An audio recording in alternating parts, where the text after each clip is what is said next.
Sounds. Hello. We are Look, there's my fancy podcast intro. Welcome back to Leonie. Dawson refuses to be what the fuck? Categorized. Yes, there we go. We got the words in. And today, a little bit of something different, guys. We're going to be talking with, I don't even like interviewing, but we're just going to be talking with a dear friend of mine, the magnificent Josh Weed. I wanted to share this. Oh, yeah. Okay. Josh, you can speak now. I'll allow that. Hello. I just waved and said hello. I wanted to. So one, I'm not going to be this is not going to be one of those interview podcasts. I am not fancy like that. And I'm not going to be interviewing people who are kind of like me in a way. What I want to do is interview people who I find deeply fascinating. So, and who I feel like have a really beautiful and powerful story to share with the world. So when I thought about people like that, Josh was the one that really struck to mind. And I mean, honestly, I just wanted to start a podcast just so I could actually interview Josh like this. Wow. You're fancy. Fancy boy. So I wanted to share about how I met, how I've kind of met Josh, and then we'll start talking about this, all of the big story, the juicy story. So I found Josh via his website and his blog, joshweed.com, and I found it back in, I don't know, it must be about 8 years ago. Josh will probably know the actual time, and it was when his blog went viral because he came out as gay and was also married to a woman and is Mormon. And so after that, I was just kind of enamored and fascinated by this dude and how he was living his life with his beautiful wife, Lolly, and have kind of followed his journey ever since. So, Josh, what year was that? Do you remember? That blog post was 2012. Hey, so you were right. 8 years. That was pretty good mathing right there. Oh my God. Impressive. So impressive. So tell me, how did you get to that point of being gay, Mormon, married to a woman? Okay. So maybe nutshell. So grew up in the Mormon church and was very, very devout in the church. My parents were both very, just very sincere in their belief in Mormonism and raised me as such. And in many ways, Mormonism was, and is a beautiful religious model that has a lot of really sweet things, a lot of family focused and kind of empowering components that I just really took to as I was growing up. And grew up in Utah, and Mormonism is the predominant religion there, Utah in the US. And so everything and everyone I knew was Mormon, and those few that were not part of that culture were that was the anomaly as I grew up. And so Mormonism, with all of its beautiful teachings about family and togetherness, and there's this idea of being sealed as couples and having that sealing of couples and families last past death, and just some really lovely ideas and some real there's a lot of practical implementation of certain values and living congruently with what you are taught to believe. Along with all of that, there was a really problematic teaching, which was that within Mormonism, homosexuality is still considered an abomination. They don't use that word as much anymore, but when I was growing up, so I realized I was gay when I was 13, and there was a real kind of oh shit. Well, I wouldn't have said shit at the time. I swear a lot. I swear much more now than I did as a teen, but just this feeling of real kind of like, how did this happen? What is going on? And then I outed myself to my dad, and my dad is very loving. My mom has since passed. My dad is still alive. My dad is very loving, and he was. So he responded in a very positive way, and he was a social worker. He was trained as a social worker. He ended up working for the church as a teacher, but he, so he responded in a pretty positive way, and yet the idea was still, of course, you need to still live in a way that God would want you to live, and that would mean getting married, getting sealed in the temple, having children, raising a family, which is kind of the quintessence of Mormon ideology. So right from the start, the messaging began as, of course, you'll choose to do the right thing and get married. So jumping a few years, I moved to a different state, and my best friend that I'd grown up with, whose name was Lolly, spoiler alert, as Leonie often says, spoiler alert, she was my best friend. She's the one I ended up marrying. But yeah, so she and I both had kind of moved at the same time to the state of Oregon, independently of each other, just kind of like synchronistically, coincidentally. And anyway, so at 16, I outed myself to her, which is always kind of a funny story because, like, the way I did it was I was terrified. I'd never outed myself to someone my own age. And so, we were having dinner, and I could just tell she had this openness to her, this ability to kind of sit with the truth of what I was going to say. But it was like still too scary to say out loud. And so I was like, waffling, like, maybe I should tell you. She's like, you can tell me if you want or not. Everything's fine, And then in the end, I was like, why don't you guess? She's like, you're going to make me guess this random secret?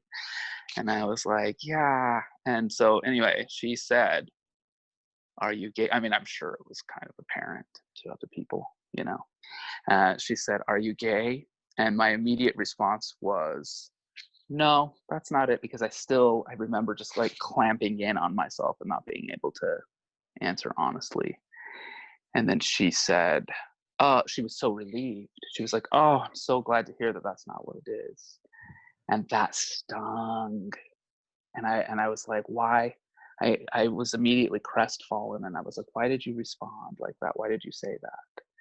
And in my asking that question, she could intuitively tell that that was in fact what was happening. And she was like, oh, because that would be so hard, because we're Mormon, and how would someone ever navigate being gay and Mormon? So obviously it's kind of a long and, circuitous, I don't know how to pronounce words, I just read them, but yeah, story. I'm the same way. For years, I thought like almonds were actually pronounced almonds. Really? Yes. Of course, because right. That's how it's written. That's exactly right. Yeah, I have that happen to me constantly. The one that's funniest for me is I still pint or pint. I don't know which it is. Ooh. I have no idea. Good. So like pint size, pint size, whatever. But yeah, so pint size does make more sense, right? It is pint, but it. Thank you for helping me. But yeah. Anyhow, so circuitous, whatever, tortuous path. It's like a winding path to, she and I are best friends, and then eventually we get married. And she initially, like in our early years of friendship, real friendship, starting then after I outed myself, like we were just on the case. We were trying to figure this thing out. We both were deep believers in Mormonism, but we also were like, hey, this gay thing is super real. How do these things jive, And so, we would talk kind of, once again, the foregone conclusion was that, of course, I would marry a woman. But she was always like, not me though. Like for years, she was like, I'm looking forward to sex, so hard pass on that. But I'm sure you'll find someone, maybe some prudish Mormon, girl. And I was always kind of like, I'm not sure if that would work out very well. So anyway, we Lolly, go to she'd be college. like, I love that. I love Lolly. Like, oh, look, hard pass. Like, Yeah, exactly. I love you. And also, like, no. No, it's like, you're my best friend and you're so great, but no. You're a little And too that was gay to be my husband. exactly, like, and good for her for knowing that herself so well. Yeah, at the same time it eventually happened, so it's kind of like weird, but yeah, Can I just say here, I just yeah. really want to acknowledge how fucking difficult that would be for you as a teenager to realize that you're gay. And I think even without the religious precepts like involved, I think any teenager going through and realizing like, oh, I'm different from the stereotype. I'm different from how life is supposed to look, apparently. Yeah. That could be deeply, deeply scary, and not being sure Yes. whether that part of your identity will cause people to love you less. That's exactly right. And Yeah. then you've got this religious thing on top of you as well. Oh yeah, absolutely. That all of your people are involved in. Yeah. All thinking everyone I know. Yeah. Everyone thinking that your beautiful, beautiful sexuality Yeah. is an abomination. I'm so sorry that you had to go through that as a teen alone, because you would have felt so alone in that. Yeah, it was very isolating and really, really tough. You're highlighting that very well. Like, it was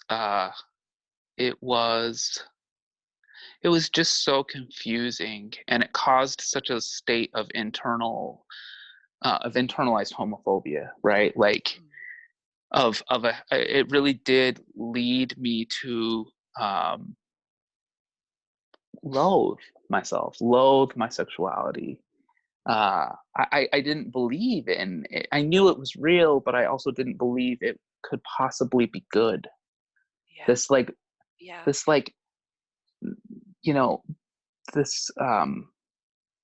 absolutely kind of intrinsic part of me, I thought what needed to be rooted out and needed to be changed, or in some way either removed or altered, so that I could do what, quote unquote, God wanted me to do, aka what I had heard God wants most straight people to do, basically. It was a terrifying time.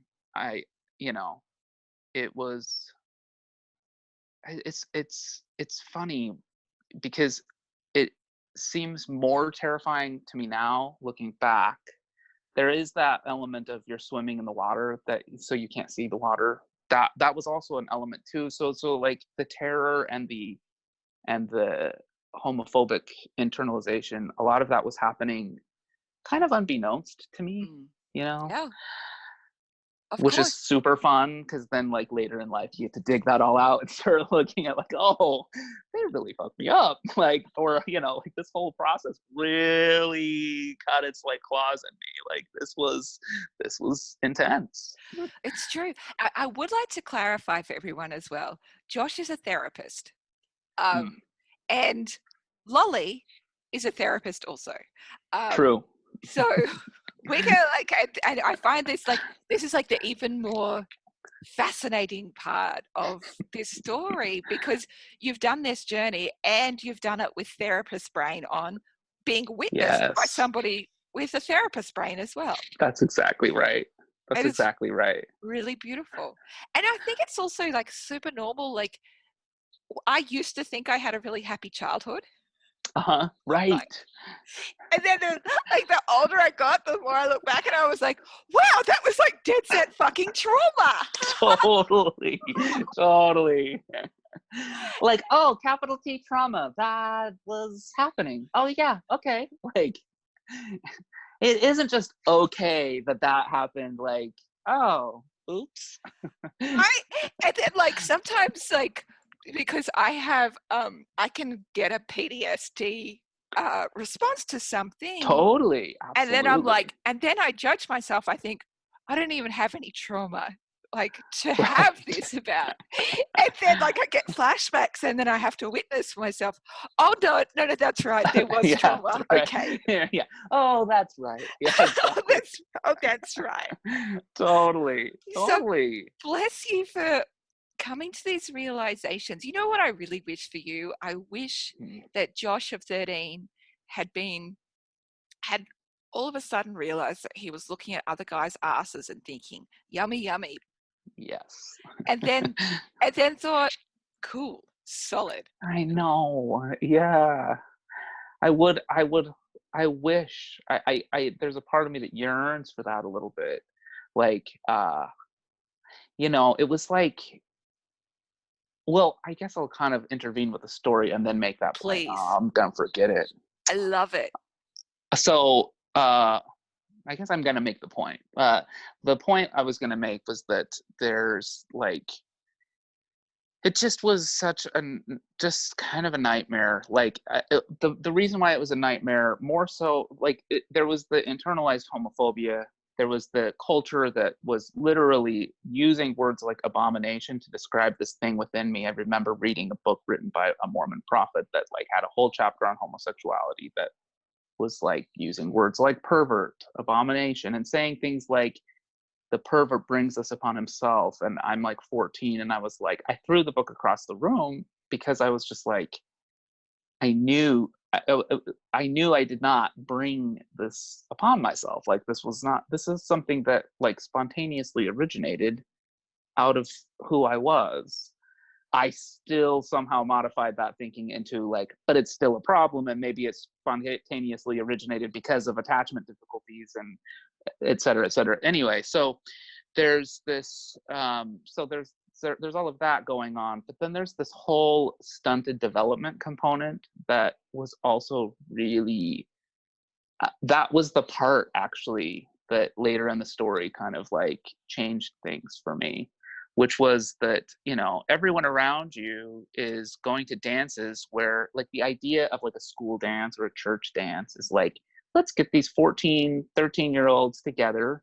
They have these burgeoning, beautiful feelings that they need to explore and figure out.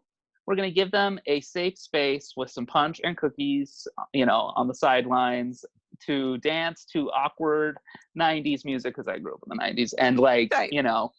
kind of like get some experience in courting one another and feeling these things for one another, right?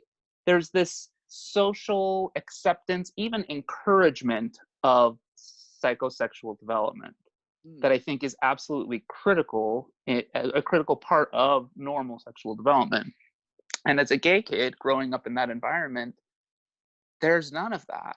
There is no one encouraging you to like do exactly what you said, like sit and just be like, oh, I do really kind of like these guys. Like, wow, what? Like, oh, he's cute. Like, nothing like that. Like, there's no dance that I go to where people are like excited to see me dance with someone. There's no me like having a crush on someone and then getting the chance to talk to them and explore it and mess up and bumble my words or whatever, or have them like have a crush back. Like, there's no safe space for any type of sexual exploration, or at least there was not in the 1990s when I was growing up. And so these key aspects of personhood that most heterosexual people just don't even have to think about, because it's such an ingrained part of culture, and they're watching movies celebrating it, and like with good reason. Like, I think that's great, but yeah, these things, they're all missed. Like, I never held someone's hand, never had a first kiss, just I never had these moments of like these developmental moments, which come later in my story. So And that this is the was thing. hard. It Go would have ahead. been Sorry. horrifically hard. And also, like, the thing is too, when you then try and actually do those things with the person that you're supposed to, a female, you're like, right. that's great. Like touchy hands, touchy Exactly. lips. Exactly. Like it's a very bland kind of experience. There's none of that like hormonal, like that. Whee! Absolutely. I mean, well, that's part of what enabled our marriage to function and last as long as it did, was the fact that I literally had no basis of comparison. Right. So I'm having these experiences so jumping ahead, years later after Lolly and I had met and talked and I outed myself, we were in college and we're still just kind of like, apparently I'm gonna do the right thing, quote unquote, and marry a woman and live the gospel, live the precepts of the church. I was very faithful and I wanted to live into that faith. And the thing that kind of like switched her mindset about it was that I ended up, she left college semester early. And before she left, she was like, well, I mean, if you're going to end up marrying a woman, maybe you should like get a girlfriend. And I had never even crossed my mind to get a girlfriend because why would it? I'm gay, right? Exactly. But it sounded like a really great, conceptual idea. Like maybe I should give that a go. So then what happened is I ended up dating her roommate / best friend. And starting in this, I was like attending therapy at this time, reparative therapy, which is a very damaging form of therapy, conversion or reparative therapy, that is intended to, its actual intent is to try and change someone's sexual orientation. Another spoiler alert, you cannot change sexual orientation. It is absolutely like inexorable. You can't mess with it. It is static. It will not shift. Trust me, I tried. So like, but I was being fed stories and like ideas about if I did these certain things, if I was like more masculine and friends with guys and accepted, like. Was that the kind of homework you got? Full theoretical underpinning based on attachment theory. It's like the premise of conversion therapy, reparative therapy, is that you missed something critical in early attachment with your male attachment person, and that in having missed that, when you hit puberty, your brain's like, oh, I didn't get that attachment that I needed, so I'm gonna seek it through homosexuality. Right. And so like it's actually kind of a, I see where they went with interesting, that. Yeah, like but it's an interesting theory. It's also fucking wrong, but like it's a great thought exercise, right? Like it's backwards, right? Like you don't attach. There is often, like, part of why reparative therapy gets so much traction is you start working on some of the stuff they're telling you to do, which is like build attachments with males, right? Like repair your attachment with your father, right? And lo and behold, your mental health gets better, not because you're getting straight, but because you're doing some actual like therapy work with attachment. And so, but then they're constantly narrating like, see, you're getting straighter, your things are changing, you're healing. Because the idea is, as you repair that attachment deficit, that will be the thing that clicks your orientation into the true original orientation. You were always meant to be straight. You're actually just a broken straight person. And once you heal these wounds, it will, realign you. So super dishonoring of who you are. The broken straight person philosophy, it just makes me feel very, very cross and very, very upset. Because I just think God made us exactly the way we are. Yeah. And absolutely. He made us neurotypical, neuroatypical. Yes. For really good reasons. It's in some ways, I'm likely Asperger's. I haven't been formally diagnosed, but pretty fucking obvious, guys. Sure. I don't know if you've been formally diagnosed as gay, but you can probably tell. There are signs. But it's like the idea of somebody trying to fix a person with Asperger's. Yeah. It's like, get fucked. This is how my brain works, and I get love out. it. Like, no, I love that. And I needed someone like, I mean, I'm glad that you exist, because you are the person that a gay kid needs to hear speaking. I did not have somebody like Leonie Dawson as I was growing up who was going to look at me and say like, no, like that's all wrong. You are actually beautiful as you are. Like, that message never was communicated to me. It was utterly foreign. The idea, and I would, to be fair, even if someone had, been maybe adjunct to me in such a way that they could communicate that idea to me, I probably would have found it highly suspect, and like, I would have judged it from a religious lens as being, of course, evil, right? Yeah. That would be the programming, right? But like your ability to say that so clearly and definitively and use that example is lovely, and it resonates.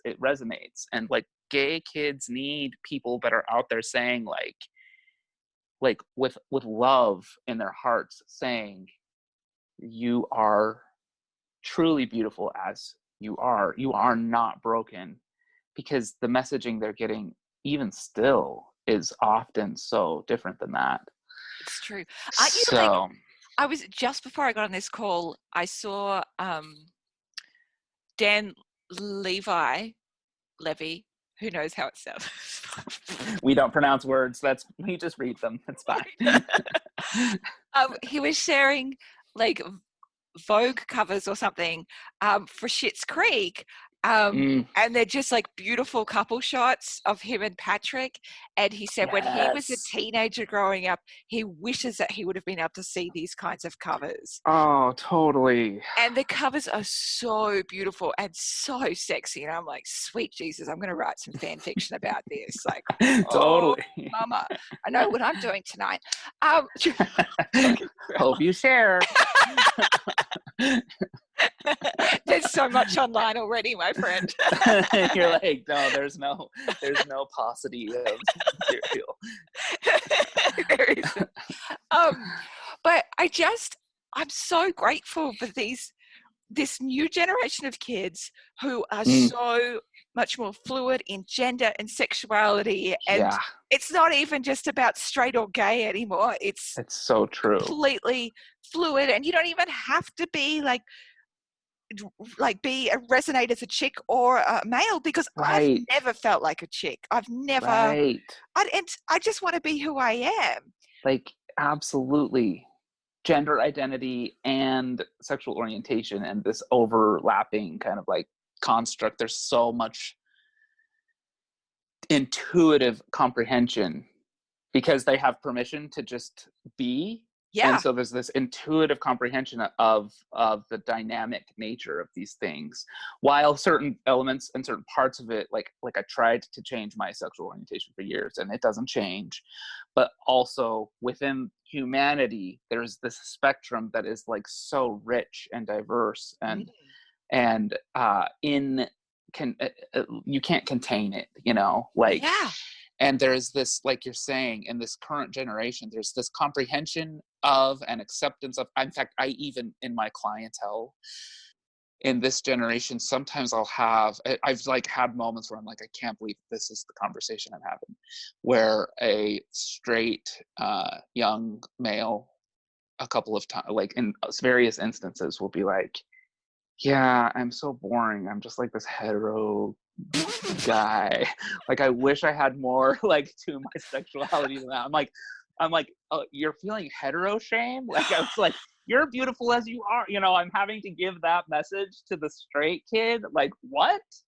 What kind of reversal is that? Like, it's kind of amazing.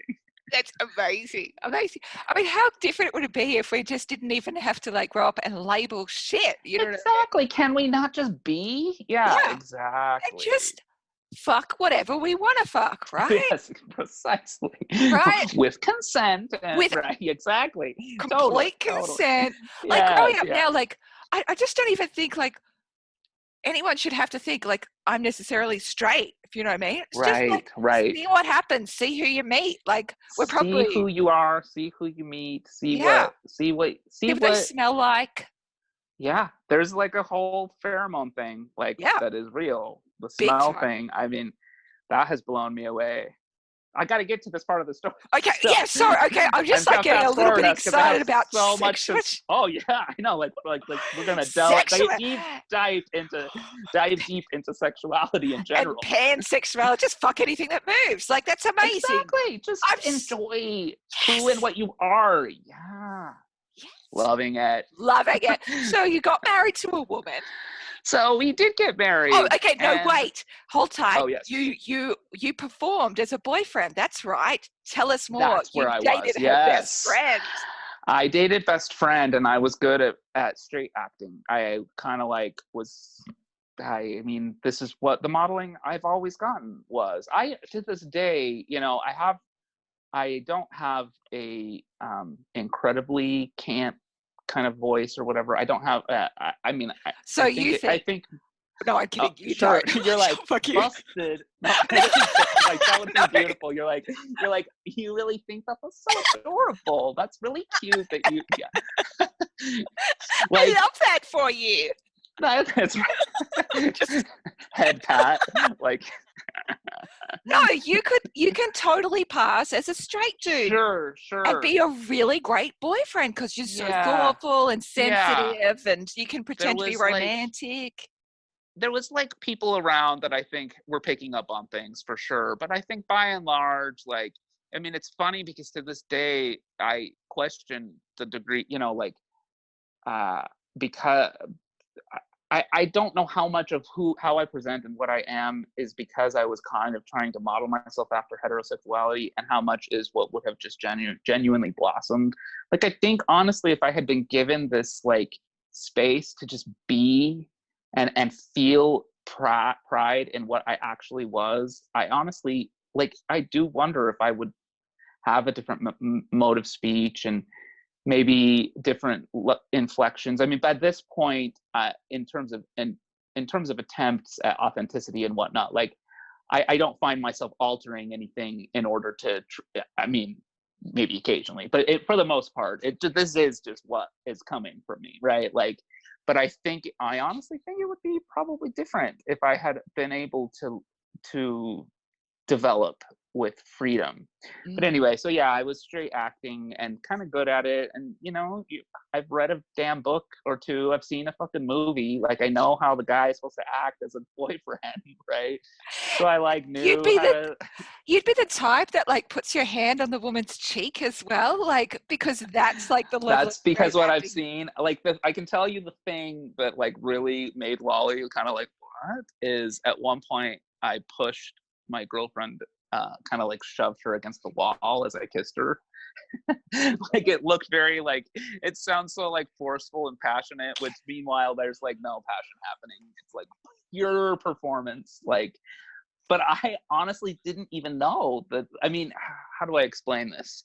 I went into my experiences in heterosexual sexuality with this openness and almost this feeling of like, well, this is what God wants, so he's going to help me be able to do it. So like, I'm a super optimistic person. And so I'm just like very open to like, of course he's going to help me be able to live into this and do this thing he wants. Right. Oh, bless you. I love your heart.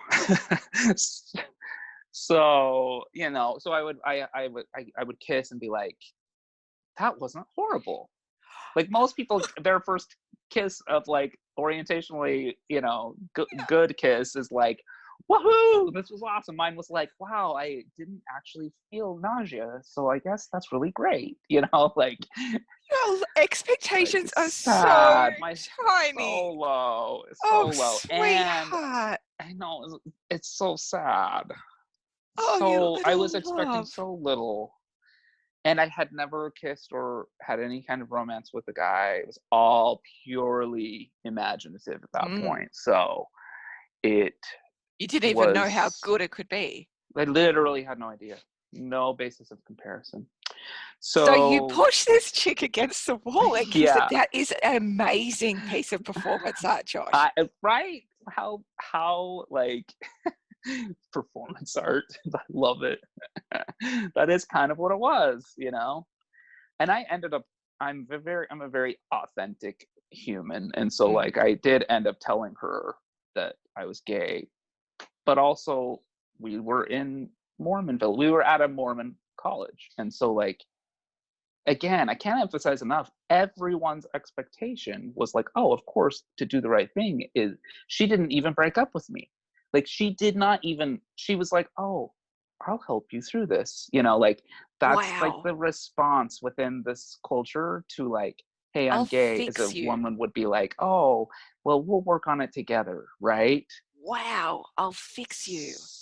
Exactly it. I'll fix you. I'll help you as you try and fix yourself.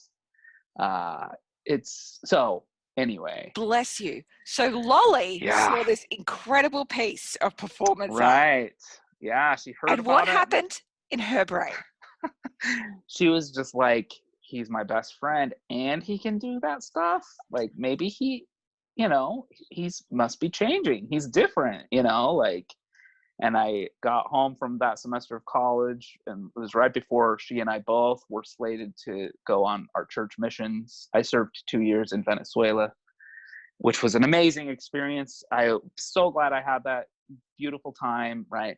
But yeah, so she and I, right before the mission, which within Mormon culture is like not the time you start dating someone, but like I got home and she was like, or whatever, I can't do a growl, but like she was like there for it. And so It's adorable.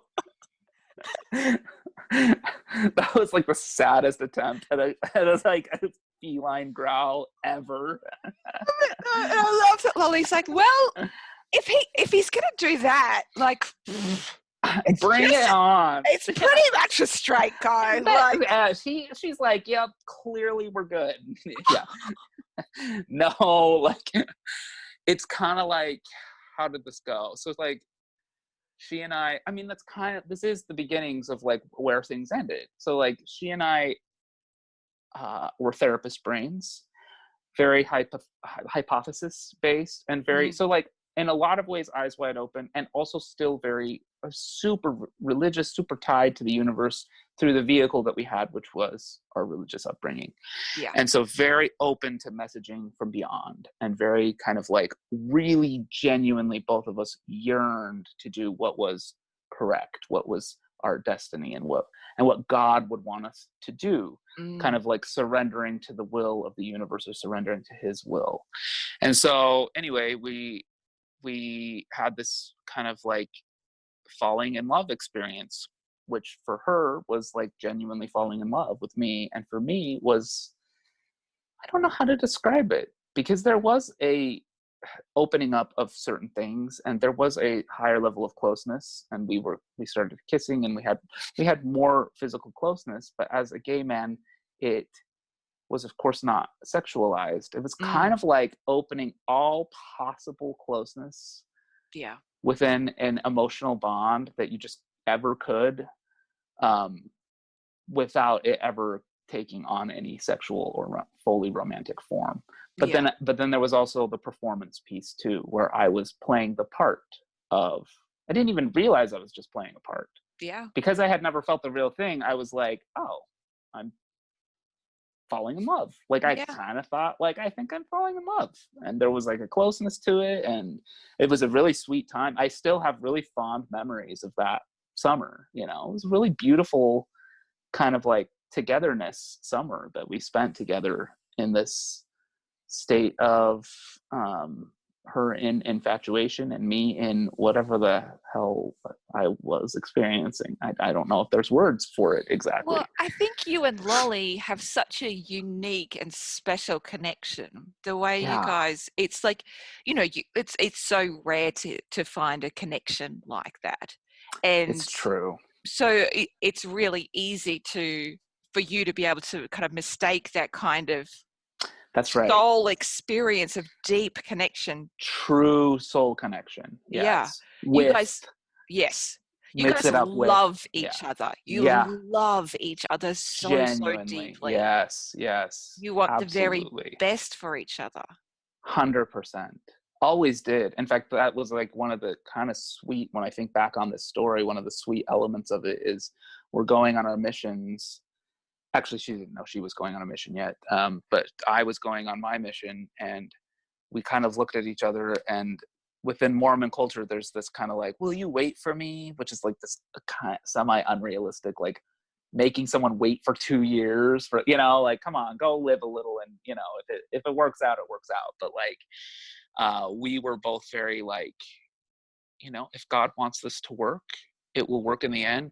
Please don't feel bound. Like, do what's right for you. Like, if there's someone else for you, I want you to have all the happiness that you need to have. And we both wanted it to happen.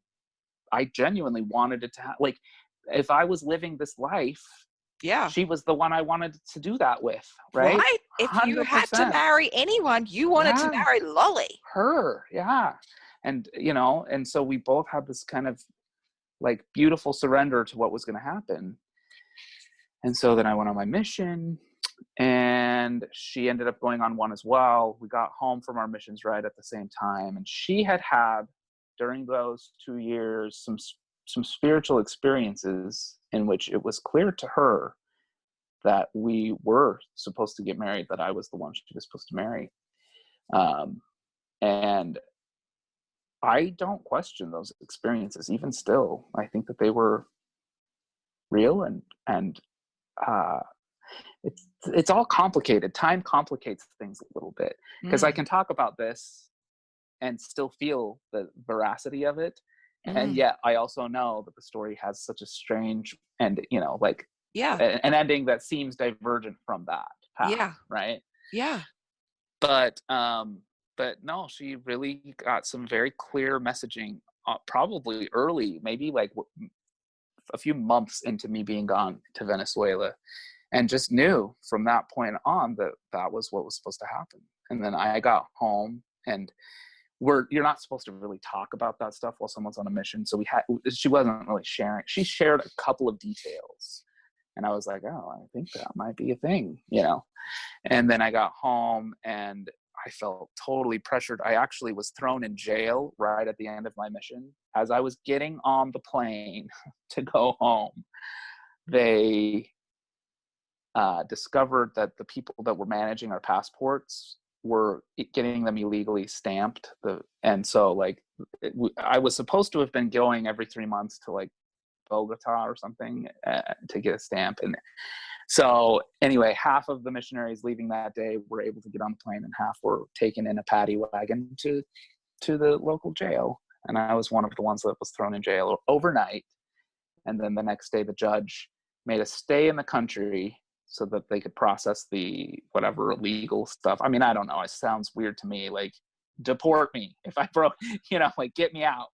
So I ended up being stuck there for a month, not in jail, but, kind of I had to be kind of on, not house arrest, but it was a very weird, kind of horrifying, scary time. And wow, I just wanted to go home. It had been a couple years. So I got home from that experience, and Lolly's like, BT dubs, I know we're supposed to get married. Ding. Like, she was like non-pressuring, but also like, when someone says that, it's like, okay. And so, like, I just knew I had to go within myself and figure things out for myself a little bit. Right. And so good for you for like knowing that and just like going, actually, okay, that's great. Appreciate it. I need a minute. Need 5? 5 minutes. Well, actually, it was a week. It was 1 week before we were engaged. Wally and I act fast. That is a thing she and I do. We did at the beginning, we did at the end. Once we know a course of action is correct, we launch in. Kind of with reckless abandon. So we were married 3 months later, and it was in so many ways really beautiful. Like, our marriage was really sweet in many, many ways. Our wedding night, which is something I was afraid of for obvious reasons, was a really beautiful experience. Again, like when you have as much trust as she and I had, you're able to be vulnerable on every level. And so like, it just so happens that human males can be sexually stimulated through any type of tactile contact. And so like, Fascinating. it works, you know, like even though it was incongruent to my sexual orientation, mechanically it's the thing that can work. And so, you know, our sex life was, we just tried so hard to be good Mormon couple, right? So we had actually it's hard to categorize it now. Our sex life was based on the premise that I was a broken straight man. So I was performing, thinking what I truly am is a straight man. So this is what I should be doing in order to acclimate to this change, quote unquote change, that's allegedly happening within me.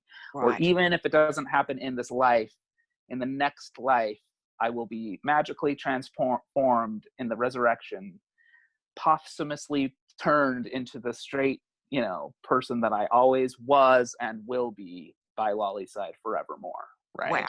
So straight sex will make you straight. Something like that. Like, or at least it is congruent with who I should be, was, right, and will be in the future, even though on a very real level that I did acknowledge, as did Lolly, it is not congruent with my sexual orientation. So it's this complex thing where we were deluded by our religious upbringing in some ways, but also we were kind of very eyes wide open. Like, we talked very fluidly about the fact that I'm gay. Like, it was a very much a part of our conversation from the very beginning. And so, but yeah, there was just these premises that were kind of functioning to bolster things up. So we had frequent sex and we were mechanically effective at it. Yeah. And you're affectionate as well. You're an affectionate human. We love each other. We want closeness. Like, that was part of one of the things that kept closeness going. So it was like, it seemed pretty good, actually, initially. Like, it seemed like, wow, this really is kind of working out. Like, it was, you know, I was functionally being able to be everything I had been taught to be and everything that I had kind of religiously promised I would be. And the other stuff that I was told was an abomination had been what felt like successfully compartmentalized or eradicated. Not that I wasn't gay anymore. I was still accepting of the fact that I was gay, but I was making a conscious choice to not act on that in favor of acting in congruence to my religion and my faith. So you went on to have four girls? 4 girls, 4 daughters, yes. Yeah. And then in 2012, you and Lolly made a decision. How did you get to that decision? I had a humor blog at the time, and I had writer's block. And Lolly was like, I was like, I would like talk to her, like, help me think of something to write about, you know, like stupid stuff. It was just like, I don't know. It was a silly blog. I loved it. It was like really fun. But she was like, I think you have writer's block because you need to come out. And I was like, what? Like, that came so out of left field, but then it like really resonated and we kind of talked about it. And then in that same kind of spiritual way that we knew we were supposed to get married, we started feeling very clearly that we were supposed to write a blog post and come out. We had no idea why. And we were very much of the opinion, or I just kind of assumed, I was starting my private practice as a therapist. And I was just kind of like, I need to be congruent with my community. I need people to know this part of me. I think it would feel disingenuous to be like serving the public in that way while kind of reserving that semi-critical piece of information as people are choosing a practitioner. And then just authenticity, like wanting to be authentic and wanting to be more real. And we got a lot of like religious, in terms of our spiritual process, lots of confirmational nudges, like, you really do need to do this. Do we though? Yeah. This is what's next. You have to do this. They were very strong nudges too. They were very powerful, and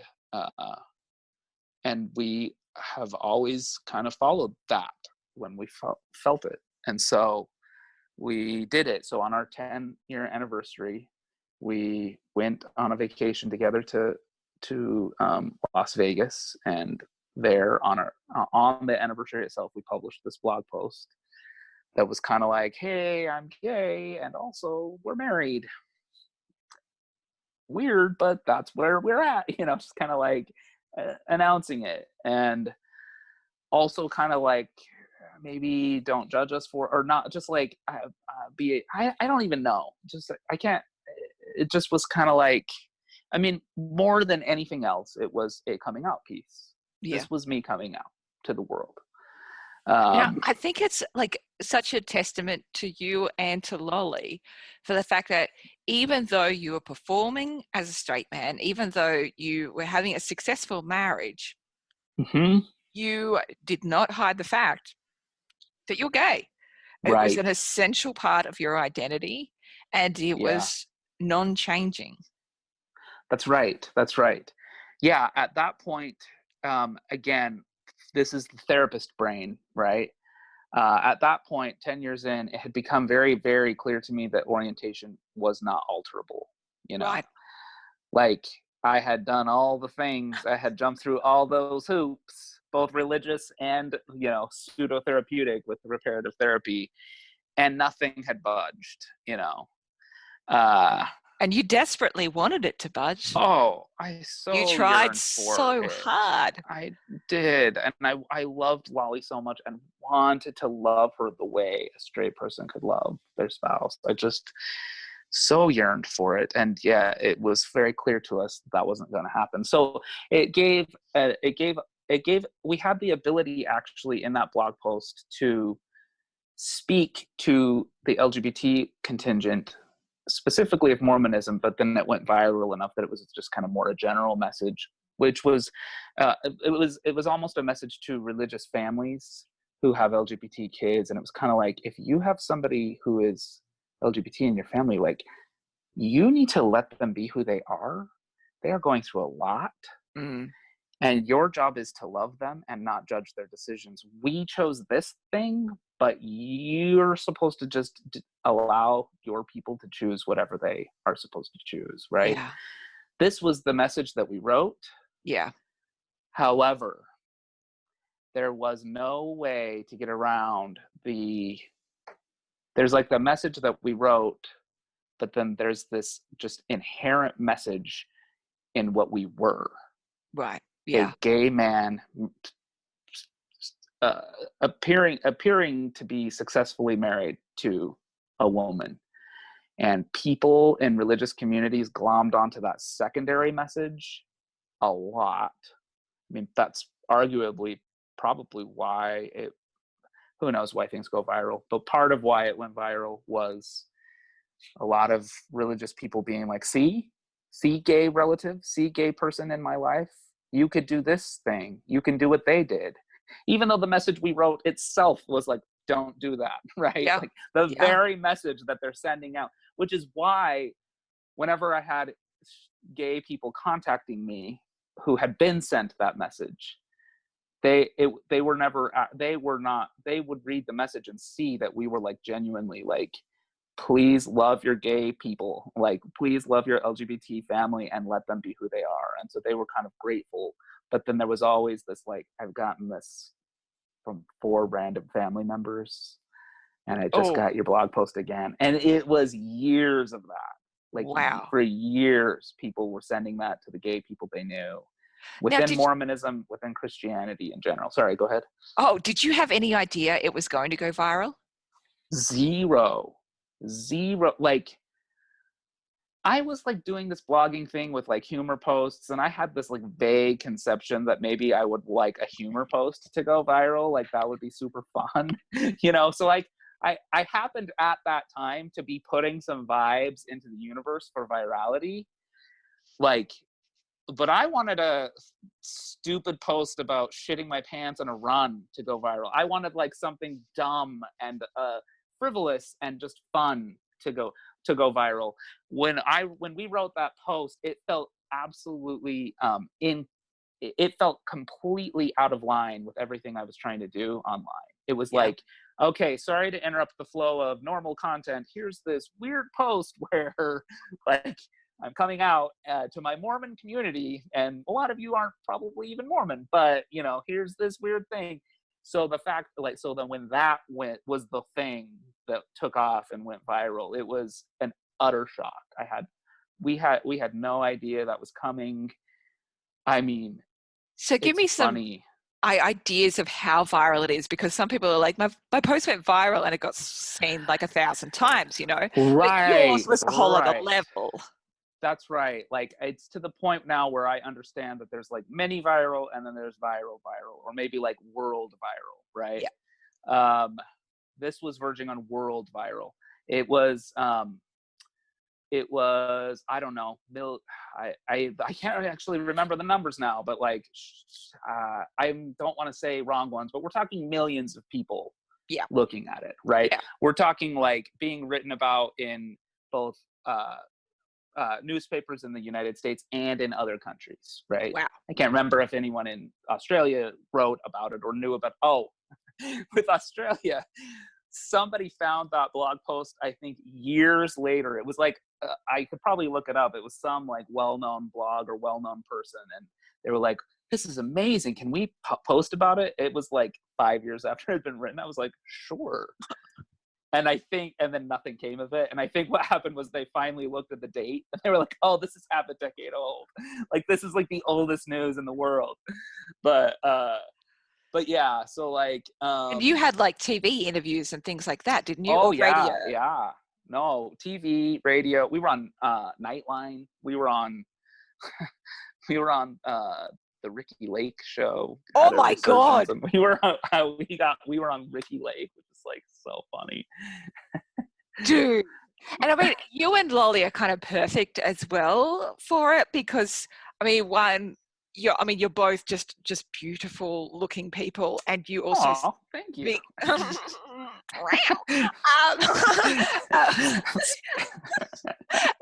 But you also are so eloquent, and the way you engage with each other, and you can speak about this in such a conscious way, you know what I mean? Yeah. So you are guys like a fucking like tasty for TV and radio producers. It's true.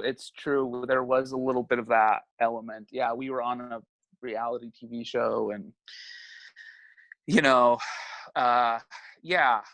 And I look back on all of that and I'm kind of like, it's just like you're in this space and these opportunities are coming at you, and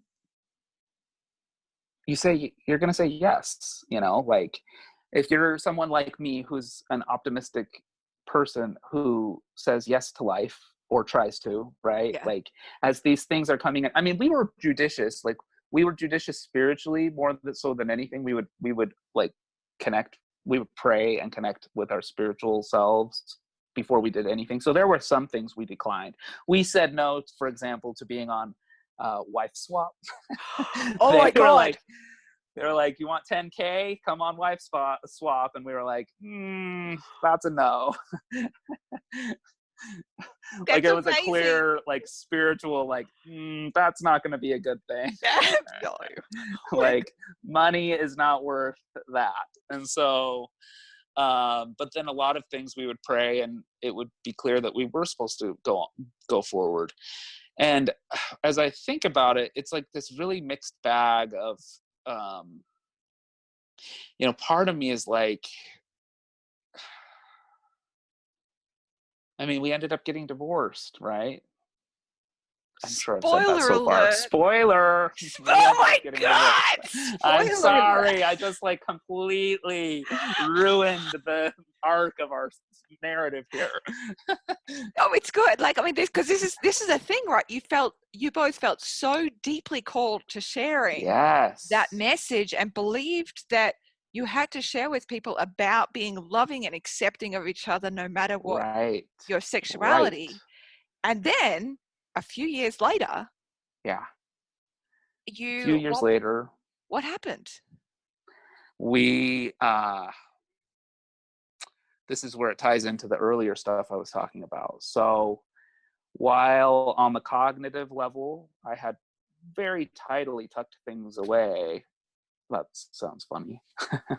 I had very tidily kind of like been able to, we knew what we were doing. We had great tools at our disposal, Wally and I, to have a functional marriage, which our marriage largely was functional. It's funny, post-divorce, looking back, like post-mortem, it's like, oh, that was codependency. Oh, that was fucked up. But like functional day to day was a really lovely family environment, one that was really hard to say goodbye to, actually.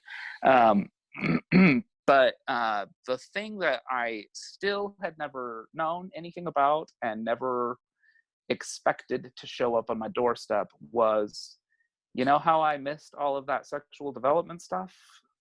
Turns out we as human beings are primarily going to develop kind of no matter what. So like eventually at the age of 37, which now I'm 39, I'm going to be 40 in like 2 months. But Woo-hoo! I still get to say I'm 39. I'm 39 for I'm in like my 5 more minutes. 30s. I'm still in my 30s. So, but yeah, like,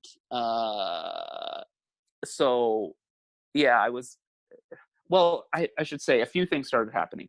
The blog post exposed us to so many more narratives about LGBT people.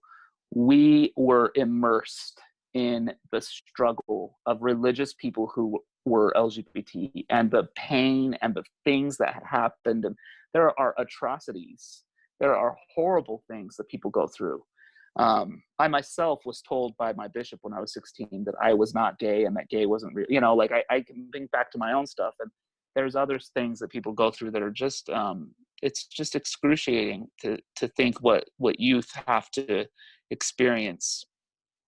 It was excruciating to experience, but also our empathy as we saw the magnitude, the number of people. When you think about it numerically, so speaking specifically of Mormonism, this isn't even Christianity. Mormonism has 15 million members.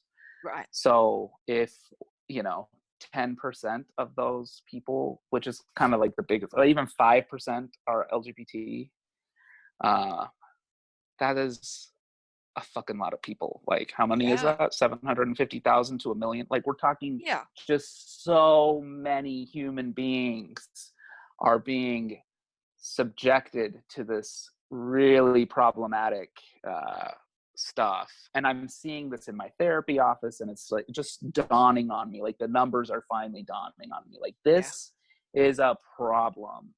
Like, people should not be having to suffer in these ways. And so that was part of what was happening is Wally and I were being able to break free of some of the really problematic tenets of the religion we'd grown up in. The religion was saying like that this was wrong, and we were kind of like beginning to see, as we were getting educated and having these experiences, we were like, not only is this not wrong, like gay love is beautiful, all love is beautiful, and so like in the case of others, as we were looking outward on others, it was becoming very much, really, we voted for, in Washington State, marriage equality was, we live now in Washington State in the Seattle area. It was put on the ballot, I think 6 years ago or something like that. This is before in the United States. In 2015, it was voted upon nationally, but I think a year before it was voted on in the state of Washington. And,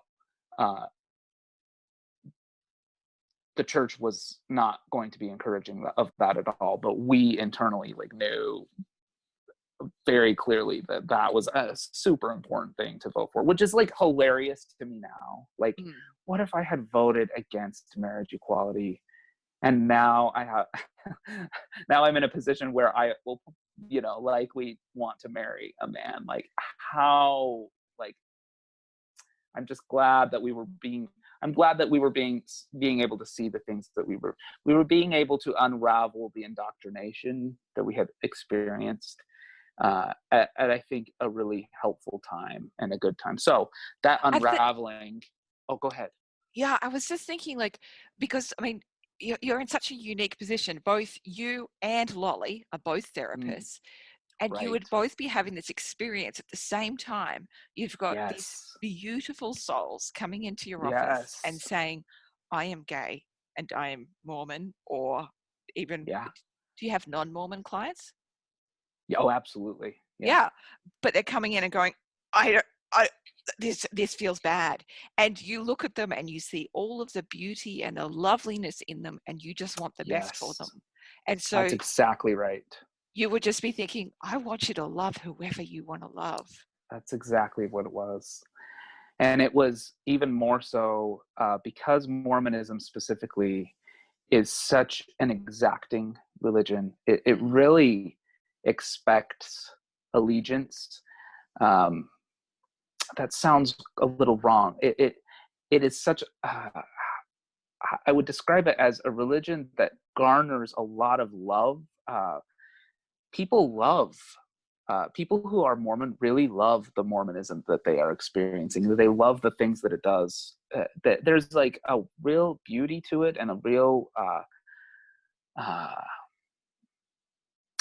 just like so many religious traditions, there's just a loveliness to it. Like, there are origins of really good things. It's coming from this like source material that's beautiful, and so like it engenders this devotion in its practitioners that is so real, so genuine, so heartfelt, that to then have a part of your body and part of yourself be so explicitly unaligned, out of alignment with the religion, it literally was killing people. I would have people coming to my office and they're having psychosomatic symptoms and high suicidal ideation, and they're just like, I have tried so hard to be what I'm supposed to be, and it's killing me. I mean, I can't even describe the horror that I was starting to feel as I saw these beautiful human beings.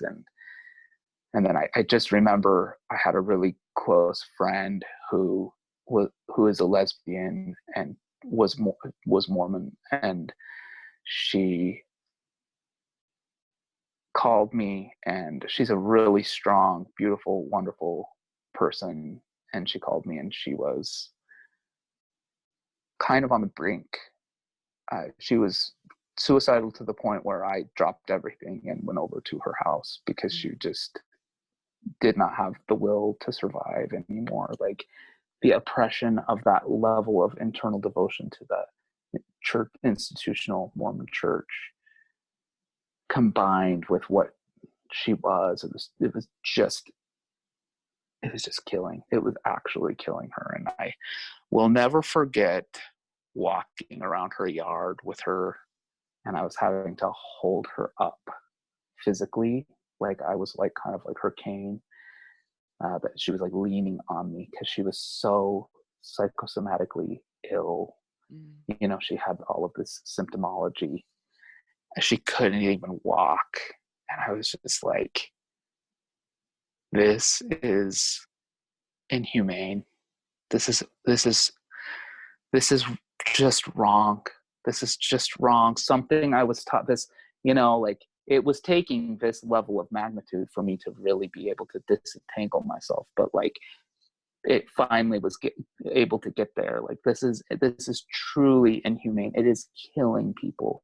There's something wrong here, right? Like, this isn't a conceptual argument. This is not like a Nicene convention where you get to like throw ideas out. Like, this is a policy and an approach to a demographic of people from a religion that is leading these people to literally want to leave this planet, and that there's no God, just God. That's not God. That is not God.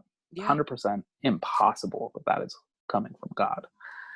And so, but that was all the outward thing. To get to the inward thing, that's me looking at others and being like, oh, they're so beautiful. I was still not being able to look at the inward self. That one took my best friend, whose name is Ben.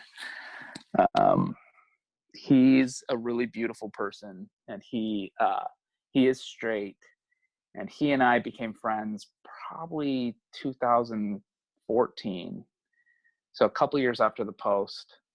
We were in a musical production together. I played the violin and he was one of the soloists, and he and his wife came down and they were like, Josh Weed, like they had read my blog and kind of knew who I was. And I was like, hi. And we just became really, really close friends. And I was able to have a friendship attachment with him that I had never been able to have really with anyone else. I'd never felt safe in friendships with heterosexual men. And it was something I was actually working on, trying to get myself to feel able to do that. And he was just this beautiful, very loving, very kind soul. And I was able to feel his love very clearly. He's almost like this little nymph. Like, I've just seen him in your videos. Yes, exactly. He is just this kind of elfin character that's like smiling and floating about with his little love sprinkles. That is exactly kind of like his true essence. Like, I love that that's what comes through on Insta stories, because like that is actually who he is. Like, he's just this cheerful, beautiful human being who, I mean, I won't go into details, but there was a trauma event in his early childhood. So he had this darker undercurrent that he also was trying to work through. So our friendship was able to kind of like burgeon as we were working through simultaneously some really difficult things. But it was finally him one day. I was like talking conceptually about my homosexuality in apparently some kind of pejorative or disparaging way, and he was like, Josh, I want to be clear with you. Like, I love the way that you love. The way you love is beautiful to me.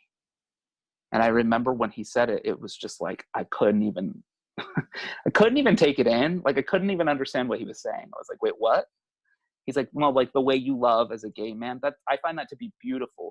There's so much messaging, especially culturally, not just religiously, just like American or maybe world culture, like male culture in general, about like heterosexual men not being cool with gayness, finding it disgusting and repulsive, right? So to hear a straight man calling that beautiful, and I know him and I know how genuine he is, it was just like blowing me away. And I was like, no, but like, and I could just hear myself talking. Therapist me was hearing the words coming out of my mouth, and I was like, what the fuck is happening? This is so gross. Like, this is so internally homophobic. I had deceived myself into thinking I was like maybe good to go. Like, I accept myself, and I came out on a big blog post, and I've been on TV about being a gay man, and I'm totally good to go. Like, sit down, son. You have like a full layer of internalized homophobia you haven't even looked at, right? And so I was just like hearing words like, no, it's biologically it's not biologically sound because it doesn't produce children, blah blah, just like this bullshit coming out of my mouth, right? Yeah. And Ben was just like, no, it's beautiful. And I was like, what do you mean? And he like goes through this whole, like, he had to like find analogies for me to even understand it. I was like, it can't be beautiful because it's not functional, and he was just like, shut up. Like, and so like the analogies that he kind of was able to come up with that helped me see what he was saying. And there's a little part of me actually that feels a little ashamed that I was so old and not yet able to see this in myself. But that is part and parcel of being indoctrinated and growing up in a space that instills internalized homophobia. But like, that's a very natural response when, like, right, like that's social proofing. You know what I mean? That's exactly what it is. That's a great phrase. I haven't actually thought of that phrase before, but that's exactly what it is. Yeah. So fuck Yeah. shame. Like, of course, like Yeah. it's absolutely understandable that you had all Right. those thoughts. That's so true. That's That's so true. exactly what you'd been taught all your fucking All life my life. through all of it. Exactly. Every person I trusted believed those things. Anyway, so the things he was saying Absolutely. that were breaking through were he was like aberrations are I was like that was my thing. I was like, but it can't be beautiful, it's an aberration. And he was like, first of all, that word now kind of, it's like nails on a chalkboard as I say it, but like he's like, aberrations are beautiful. And I was like, what do you mean aberrations are beautiful? And he is a scientist. Actually, he's gotten a therapy degree as well. Everyone I know becomes therapists, but like he's a sound scientist specifically. But he was just talking, so he's thinking very scientifically, and the thing that came to him was like eye color. He's like, blue eyes are an aberration, actually. Like originally eye color for everyone, ostensibly, from what we can tell, and I don't know if this is true, and I've never verified It's true. So, it's true. oh, okay, good. I didn't want to like be speaking some like phrenology truth or some horribly racist thing that I hadn't examined on a public thing or something.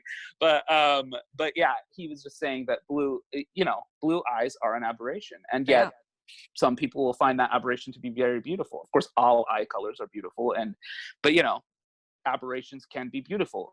Or the other example that he came up with was the Grand Canyon. He's like, the Grand Canyon is technically an aberration, and yet look at the millions of people that in the United States that come and gather and look at that beautiful aberration, that change, that difference in the uniformity. Like, aberrations are beautiful. And I was like finally seeing it, and then it like fully clicked in, and I was like, I don't know, somehow it just sank in, and I was able to recognize that fully, that my sexuality was beautiful, that gay love is beautiful, because of course I had a lot of elements pushing against that for a long time as well. And so that was one part of what was happening marriage-wise. And Molly was right in sync. We were all having these realizations kind of in tandem. And it was a little devastating for our marriage, of course, because it was us recognizing like, oh, this isn't a broken straight person. Yeah. You're gay, and you were supposed to be gay, and the way you love as a gay man is beautiful, and yet we're doing this other thing, and we're committed to it, and we signed the dotted line, and we're both very devoted people, so we for a long time were just like, well, obviously we're gonna do it, we're going to keep the commitments that we made. But then I was at a writing retreat with a dear friend of mine in 2017 in Jacksonville, Florida. And we were on the beach, I just have to include this detail because it's so funny. She was like, okay, we're going to invoke the powers of earth, wind, water, and fire, because it was the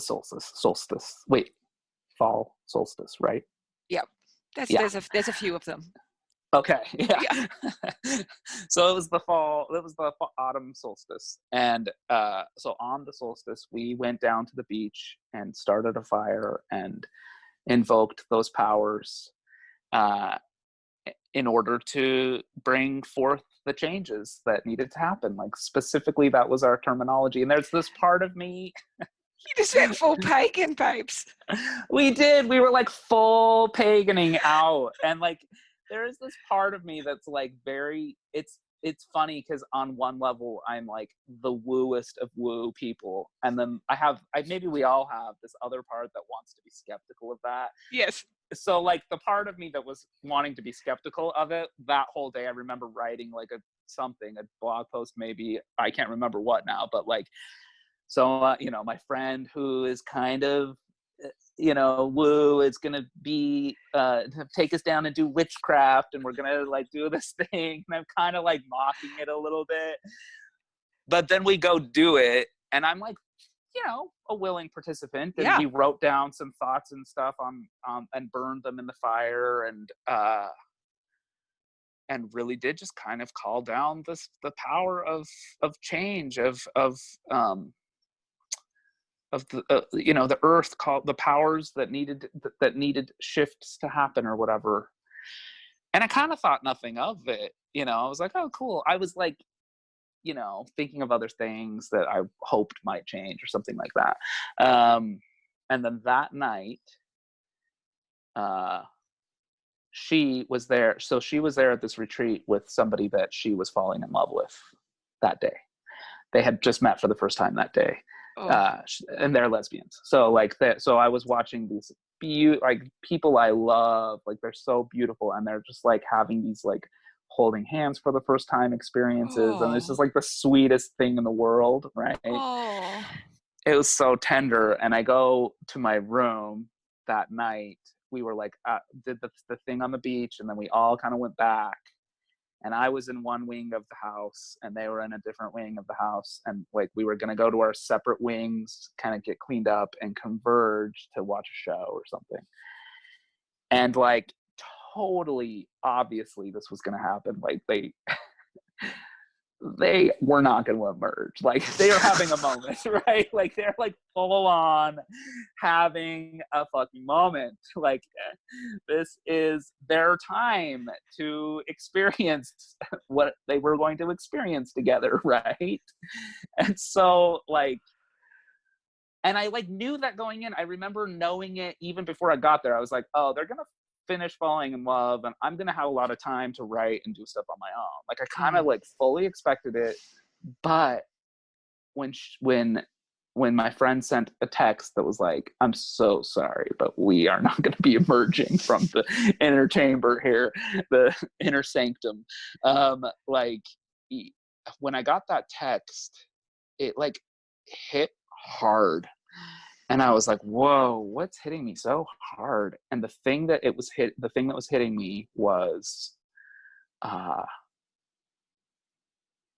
it reminded me of junior high and high school, how I was always the witness of other people having that experience. And I was left behind. This feeling of this desperate loneliness. Like, I would have people, then they felt like my friends, and I was like, we're gonna all be together, and then love would happen to them and take them away from me, and I was always the one that was left behind, and I was being left behind again. And that you'd not get to experience that tenderness. That's it. I was like, I'm alone, and that's exactly it. And I was like, oh my God, I have never had that experience. Like, I've never been the one having that experience.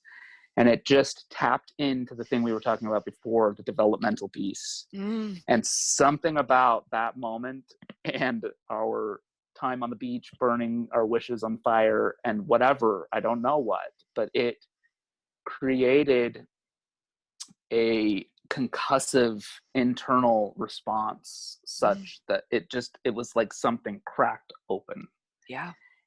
It was the thing that cracked open was my denial.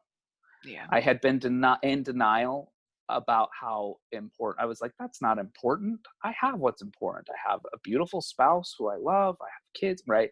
And then the denial cracked open, and it was like, I just on an instinctive level knew that I had missed something utterly profound and utterly important, and I had never had it, and it wasn't okay that I had never had it. At that point, my brain still couldn't go to like, and you need to get it, right? But just that it wasn't okay. And like, I just remember that sensation of that crack. Like, I just felt like something cracked open, and I was like, how am I ever possibly going to put this back together? I don't think I can ever put it back together. And then it's hilarious because the next day, full on denial. Like I went to bed and I woke up the next day like you know, like I'm very practiced at denial at this point, you know. And so like I'm like, nothing happened, la la la la la, everything's fine. But like in the background, something was definitely not okay. And those two beautiful women could see it. They're like, oh, something has cracked open. And so it's hilarious because we had a sonnet writing contest where we would race to write sonnets because we're the biggest nerds on planet Earth. Like, who does that? But like, and the sonnet that I wrote, it just came to me very spontaneously. And it was all about denial. It was called Madonna is Madonna. And it was about this picture of the Madonna, a statue of the Madonna that my grandma had in her house. And I, as a child, asked her about it, like, oh, is that, you know, like, that's Mary and Jesus. And she was like, that's not Mary and Jesus. That's just a mother and her son. And she had been a single mother with who raised my dad, you know. Right. And so she was just in complete denial of the fact that like this is like a very like Catholic statue of the Madonna and Christ on her, you know, and she's like not able to see that at all. And so the sonnet was just kind of like saying like, you can be in denial all you want, but like the statue on the shelf is what it is, like, you know. Whoa. Yeah. And so I write that poem, so something in my brain realizes like I'm fucking in denial, but I was not conscious of it at all. Like I went back and read that poem and was like, holy shit, I wrote that poem in response to like me hermit crabbing back into denial. Like it was so funny. So anyway, that began kind of this cascading experience of nothing was ever the same again. Literally to this day. I mean, the denial was done. I was done. I was done being okay denying this part of who I am. Yeah. So you came home and talked to Lolly. Wrote all about it in a journal on the plane ride home. Pages and pages. Anger at the church, realizations. And my modus operandi was to write stuff like that down and then push it aside and never look at it. Right. And keep denial going again. Denial. Right. I see. Yeah. So, but instead of that, I got home and I knew I needed to show it to Lolly. So I handed her the book and she read it all and rightfully was profoundly disturbed, you know. Like, this was not good tidings of great joy. Like, this was like the beginning of the end. Though neither of us could say it yet. Like, it was very clear. So I went through a few days of having to continue to tear down the veneers. And, you know, there was one point, I went to a pride parade, my first one in Jacksonville, and Lolly and I were talking. And I'm going right back into denial. Like, it's so funny to think back. I like went to a day of work and went home that night and just like, let's have family dinner. Lolly's like, bruh, you just shared like the most like devastating thing ever. Like, you're just acting like things are chill. Like, things aren't chill. I'm like, what do you mean? Whatever do you mean? I don't understand. I am the robot me back to be normal. And so anyway, like, we were having this conversation at one point, and it was direct. Okay, so we had a fight because she was like, you aren't even you. I can't talk to you right now. Like, what's happening to you? And I was like, I don't know what's happening to me. I don't understand. I promise I'm not trying to be anything. I was collapsed and I couldn't tell why. And then she was like mad and went upstairs. And like, when she went upstairs, I had probably one of the most suicidal kind of moments of my life. Yeah. I had a few throughout, but that was probably, I mean, it was one of the more, you know, ideation is more like, I wish I wasn't here. But this was like, you know, I wish I didn't live anymore. Maybe like car will hit me and I'll be taken out. And most people have ideation from time to time. This was like, I remember thinking, I think what I need to do next is go out to the garage right now and turn on the van. And it was like, yeah, it was like real. Like I was like, oh shit. I just actually, like, this is more than just ideation. This was like a plan. This was like a real plan. Like, this was like, I'm wanting to eliminate myself. And so, oh, darling. So I went upstairs. I was like, obviously I'm not going to go to the garage. Let's not do that. And I went upstairs and went into the room and was just like, we need to talk. Like, and so I just needed her to kind of chip away at the denial. And the moment that happened was I had gone to this pride parade and I said something about it. And she got this look on her face of like kind of disgust, or I thought she had a look of disgust. And I was like, did you just have a disgusted look on your face when I said that I went to a pride parade? And she was like, no, I was thinking about something else. Like, I don't care at all that you went to a pride parade. I think that's great. And I was like, oh, you're not disgusted that I went to a pride parade. I'm disgusted with myself that I went to a pride parade. And it was just this secondary cataclysm of just like thunderclap. I started bawling. The floodgates opened. This was, if the other thing was the beginning of the end, this was like the middle of the end. Like, this was me going into a full kind of nervous breakdown. I was able to read through a bunch of texts. I mean, I just was like seeing things finally. And Wally was very sweet and was just sitting with me as it was so devastating. Like, on a very fundamental level, I knew, even though my conscience had not acknowledged, I knew that this meant the end of everything that I thought I was, or thought I had built. And I went to bed that night, and I woke up the next morning, and I remember the first thought coming into my mind was, I actually said it out loud. I was like, no, no, no, no, like uttering the word no multiple times, like, because I was so reticent to lose everything that I thought I should have built. You know, just terrifying. I mean, this is like a terrifying shift, right? Like, this is a wife that you absolutely love and adore, the best friend, and 4 daughters who you adore. 4 beautiful daughters that I just want nothing but the best for. I'm a believer in marriage. I'm a marriage and family therapist. Like, I love the institution of marriage. You know, like, yeah, it was rough. And for days I was just a complete mess. I could barely cohere a sentence. Like, and then we went out to dinner several days later, and Wally and she asked, what do you think it would take for you to be able to love yourself fully as a gay man?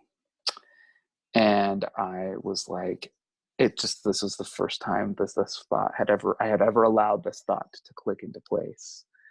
I don't think I can love myself fully as a gay man unless I am a gay man, like, do the thing that gay men do, unless I be it. And it was like, oh shit. So yeah, that conversation that night at dinner, we were at a restaurant called Claim Jumpers, and we just had this very profound talk, very somber. And she also talked about what our marriage was doing to her. And that's something that a lot of people don't think about, probably, but like, to spend years fully loving a partner and never once feeling them give one shred of romantic or sexual love and affection back. is damaging. Yeah. Profoundly damaging. It was she used the phrase, I have a nub of a person. That was the phrase she used. She was using it. She was kind of trying to empathize with me not having had the developmental things that I needed to have. She's like, you have it really hard. Like, I've only been in this marriage for 16 years. By this point, it was 16 years.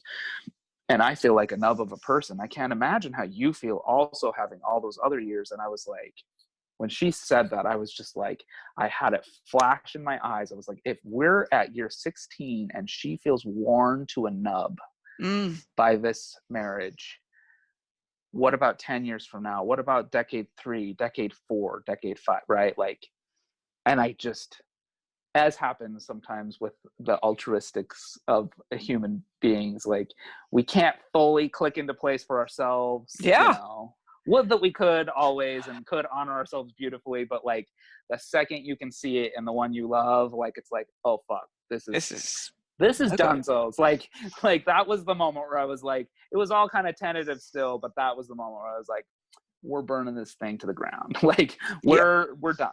Like, I'm not gonna watch this woman that I love, who has been good to me every step of the way, continue to be ground into a nub or into nothingness by a marriage that is truly a marriage of literal unrequited love. So thus began the conversations about, I mean, it was just such a sad conversation. We were just bawling, thinking of our girls and the sweet, tender memories. It was just to have such a beautiful family life and a beautiful marriage and a beautiful thing, and to be ending that was such a strange experience, you know, like, of course. It was like, why would we give this up? But also, we have to give this up because there are these undercurrents that are killing us, you know. Yeah, it's so on the damaging. surface, it's beautiful. It's damaging. Exactly.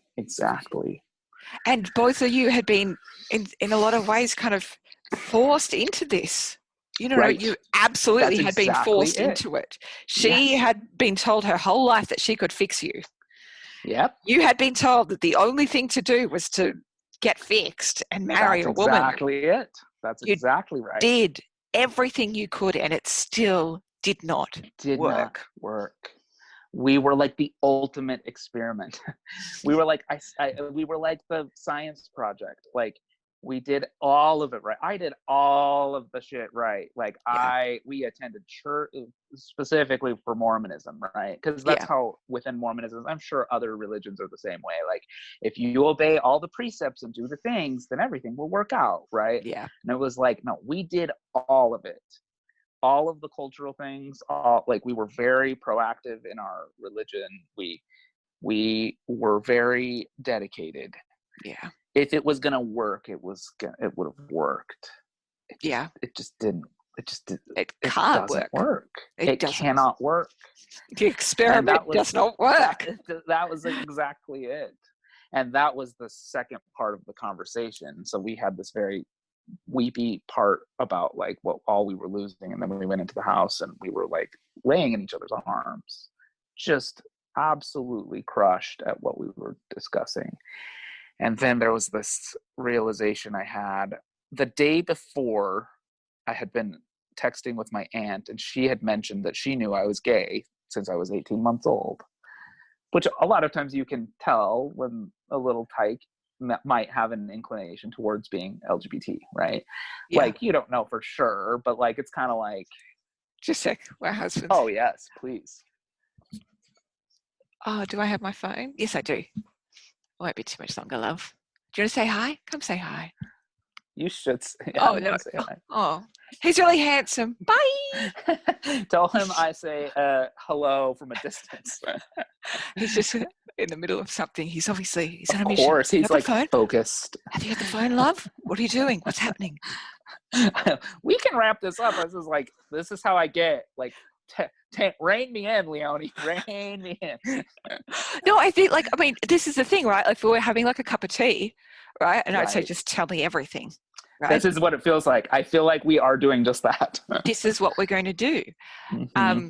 And I think it's really powerful and profound. And it's such a blessing to be able to hear inside somebody Yeah, else's deep story. And totally. you and Lolly are so open to be able to share all of that, the most innermost and profound blessings and fuck ups and Right. heartbreaks of your Right. life and marriage. Both of you share it. Totally. So you and Lolly made the decision to change the nature of your connection together. Oh, That's right. was your aunt about to talk about the homestead, or did that come separately? Oh, no, that was separate. That was really quickly.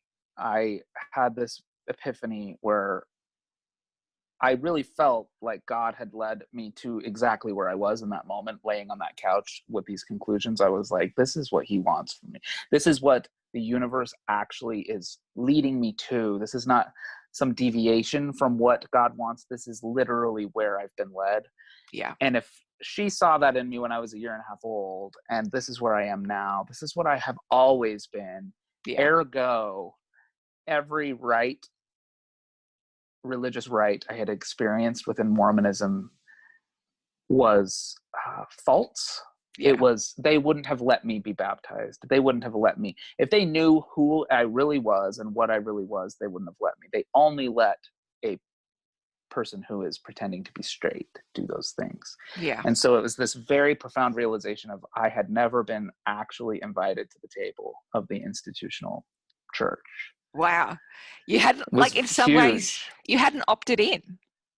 Yeah, exactly. Yeah, I hadn't opted in and they hadn't let me in. There was this just like dissolve. I felt an immediate dissolve of any, like, and it's funny because I'm so committed and devoted. And so like, that was like one day to the next, like absolute devotion. And then the next day, like, oh, actually, like it was a moot. You know, like it was a farce, really. Like I was never actually invited to the table, and therefore there's no binding contract. My relationship with God is a fully different thing. Yeah. But my relationship with the institutional Mormon church was rendered immediately like, I don't know, just moot. A moot point. Yeah, it was moot. It was moot. Yeah, it was dissolved. Absolutely moot. It was dissolved. Yeah. And that was really useful. But yes, homestead was this idea that we had kind of some inclinations that at some point we would have kind of a homestead together, where we would have our kids, raise our kids. And she was like, what about that? And I was like, oh my gosh, like homestead is like, in American history, in the U.S. history, like the Homestead Act, you could get 160 acres of like this is very colonial and it's horrible for the native people. And this is when we were taking over huge swaths of land and saying, this is mine, so right. Like, it's horrible in some ways, but like in many ways. But the idea that came to me is it's 160 acres. Like, we can, in other words, it doesn't have to just be a house, right? Like, yeah, like in today's age, we're very like in these like tiny domiciles, right? And it was this idea of like, we could still be together, like we can still raise our kids side by side and not have them be fractured into two distinct homes. We can invite people into our family structure, and add to instead of taking from the family system we've built. And that was a really relieving and beautiful thought at the time. It's like really changing that whole dynamic. Like, okay, well, we're not going to split apart the family. Right. What we're going to do is just add more members to That's it. Exactly it. That's exactly it. You're going to like create a new family together. And I just think that's so beautiful. Yeah. It is very beautiful. We're 2 years in to this process, maybe 2.5. It's complicated to do. I will admit that. It's got humans involved. There are human beings involved. We've done a pretty pretty good job, I think, where we can. I mean, we're currently in a pandemic. That's happening, right? Like, there's just like a lot. I don't know, but yeah, we're still aiming towards it, right? We're still walking, kind of trudging sometimes towards it. Yeah. Lolly has someone she's dating very seriously. I have a boyfriend that I mean, he's just a treasure. His name's Carlos, and we've been together actually like almost 2 years. Like, we met maybe 4 months after that conversation I just talked about. Wow. So like, we've, my first love, and like, he's my first love. But I had such an important developmental phase to go through during those 4 months preceding meeting him. Like, one thing I always like to emphasize is how profound those developmental steps are. Most people, if you have the chance to do these developmental steps in adolescence, you sometimes don't note. Like, I went on my first date, and the guy I went with was a really nice guy, and like, we had our lunch, and we were kind of vibing, and this was not Carlos, this is someone else, and he was like, "Hey, want to go get coffee?" I was like, "Yeah, sure." So we're walking to do that, and like, he bumped his arm up against me, and it was the first time I had felt that like mutual attraction buzz thing. Oh, the shock. Like, I didn't even know it was a thing. Oh I had my no gosh, idea love. that was real, right? This is the level of deprivation. It's true deprivation. So you would have been like 37? 37 was the Wow. first time I had that feeling. Wow. And it was so profound. And because I was 37, I actually had the language to kind of describe it. And it was absolutely a developmental experience of coming into self. Yeah. It's more than just like a cool thing, right? Like, I remember it being like, you're meeting a part of self. It was a step in development. It's exquisite, isn't it? It's so lovely. It's so lovely. And it's so heightened. Yes. Everything, like, your senses are so heightened. And absolutely. And a friend of mine talks about how it's like, in terms of attachment therapy, like, every one of your senses becomes so heightened, and you become kind of so attracted and enamored and thinking of them in order to create that glue, to create a strong connection. That's right. That's what it leads to, is the infatuation, the hormonal thing. Events. Yeah. So it's like, it's this simple, like, and what I had experienced was just a fractal, or like a fraction of it, right? Just this like little buzz. We never went on another date. Like, it didn't become, there was no fruition to it. But even that tiniest spark was so like, I just was like, this is who I am. But it's not it's a state. It was like a knowing, not just a statement. It was like, this is who. And the same with my first kiss, who was with another guy, nice guy. Not the best kiss for me in the world, but like first kisses never are, babes, and so like, that's really important. Like, you're like, FYI, that you're not allowed there. Like, it involved him like smacking my ass after. I was like, did I just have a Me Too moment? Like, I was like, I don't know how to think about this. Like, what is happening right now? But like, even with those added components, and it like, I remember driving home and just being like, yep, it was another moment of just like, yes, this is you. I'm meeting myself. Like, this is a part of me I had never met before. And it was just in me, just waiting, and like, and so patient, just like, hi, I have like been waiting for 37 years for you. Like, welcome. It was just like, just completion. It's human completion. And I think we all go through this, but most of us are like 13 and don't have the language to be like, then I had a completion experience in my developmental sexual development, right? Like, people are just like, that was cool. I held her hand and it was awesome, right? So, it was. It's like euphoria. It is. It induces euphoria. And then meeting Carlos, that's when I started into this infatuation thing that you're talking about with attachment, and like, you have to be two-minded about it, because of course infatuation is a drug, and you're like, okay, everything feels amazing, but also it's gonna go away somewhat, but also it's fucking awesome. Like, and so like, just all of these experiences were just beautiful. So anyway, that's that's in a nutshell the story. You're a full human now. I'm a full, yeah. I have experienced completion, is what it feels like, So and I needed to. yeah, you desperately needed to, and I would never have wanted you to have gone your whole life without feeling those miraculous things. It makes my heart ache to think of myself never having had those experiences. It makes me sick to think about it. Yeah. You know, so the way that me and Josh became friends is it's funny. I love the story. So we like I was a reader but was not connected to him. And then Josh came out about him and Lolly ended up writing a blog post about deciding to divorce many years later. And I felt really deeply touched by that.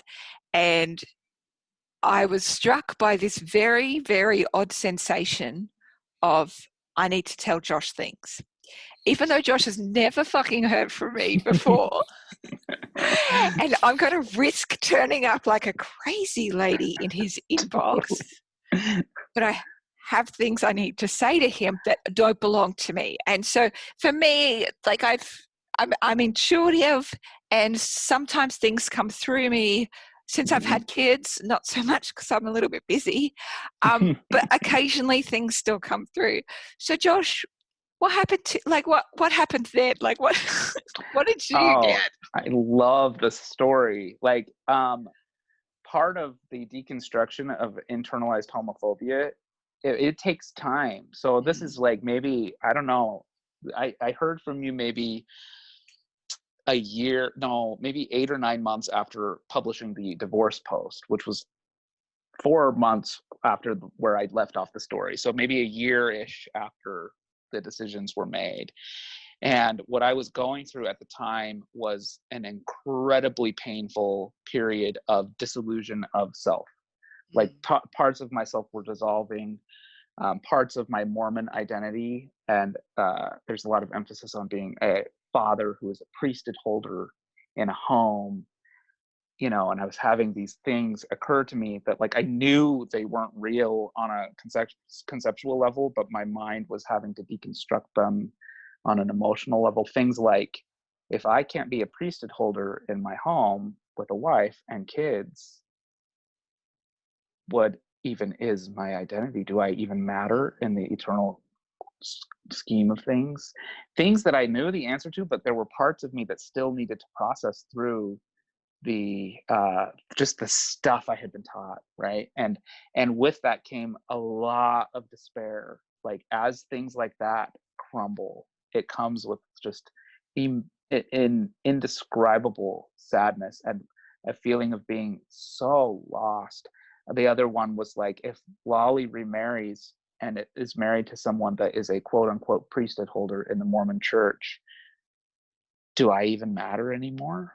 Because they have access to, quote, the priesthood is like the power of God within Mormonism. And so I wasn't even fully believing in the ways that I used to be a believer. And yet these things were still so ingrained that as they dissolved, it just left me driftless and so confused and so sad and depressed. And, things were changing, and my relationship with the girls were changing.